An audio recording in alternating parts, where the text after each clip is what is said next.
بسم اللہ الرحمن الرحیم۔ معزز ناظرین و سامعین، السلام علیکم۔ تمام ناظرین کو مومنو اسٹوڈیو یوٹیوب چینل پر ویلکم کرتے ہیں۔ تمام ناظرین سے گزارش ہے کہ میرے اس چینل کو ضرور سبسکرائب کریں، جہاں پر حدیث، اسلامی تاریخی واقعات اور معلومات پر مبنی ویڈیوز اپلوڈ ہوتی ہیں۔ نیز ارشاد ہے، انہوں نے اس کو بڑی نشانی دکھائی، اس نے جھٹلایا اور نہ مانا، پھر لوٹ گیا اور تدبیریں کرنے لگا اور لوگوں کو اکٹھا کیا اور پکارا، کہنے لگا کہ تمہارا سب سے بڑا مالک میں ہوں۔ تو اللہ نے اس کو دنیا اور آخرت دونوں کے عذاب میں پکڑ لیا۔ جو شخص اللہ سے ڈر رکھتا ہے، اس کے لیے اس قصے میں عبرت ہے۔ اور مزید فرمایا، اور ہم نے موسیٰ کو اپنی نشانیاں اور روشن دلیل دے کر بھیجا، یعنی فرعون اور اس کے سرداروں کی طرف، تو وہ فرعون ہی کے حکم پر چلے، اور پھر ان کا حکم درست نہیں تھا۔ وہ قیامت کے دن اپنی قوم کے آگے آگے چلے گا اور ان کو دوزخ میں جا اتارے گا، اور جس مقام پر وہ اتارے گا وہ برا ہے، اور اس جہاں میں بھی لعنت ان کے پیچھے لگا دی گئی، اور قیامت کے دن بھی پیچھے لگی رہے گی۔ جو انعام ان کو ملا ہے وہ برا ہے۔ خلاصہ کلام یہ ہے کہ فرعون کی دونوں باتیں جھوٹ تھیں۔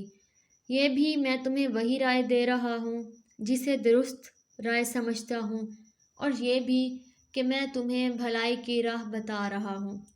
ارشاد باری تعالیٰ ہے، اور جو مومن تھا وہ کہنے لگا کہ اے قوم، مجھے تمہاری نسبت خوف ہے، مبادا تم پر اور امتوں کی طرح کے دن کا عذاب آ جائے گا، یعنی نوح کی قوم اور عاد اور ثمود اور جو لوگ ان کے پیچھے ہوئے ہیں، ان کے حال کی طرح تمہارا حال ہو جائے گا۔ اور اللہ تو بندوں پر ظلم کرنا نہیں چاہتا۔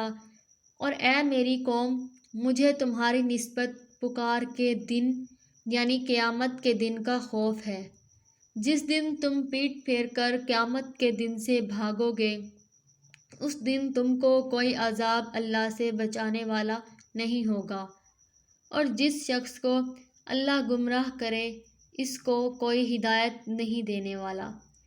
اور پہلے یوسف بھی تمہارے پاس نشانیاں لے کر آئے تھے، اور جو وہ لائے تھے تم اس کے متعلق ہمیشہ شک ہی میں رہے، یہاں تک کہ جب وہ فوت ہو گئے تو تم کہنے لگے کہ اس کے بعد کوئی پیغمبر نہیں آئے گا۔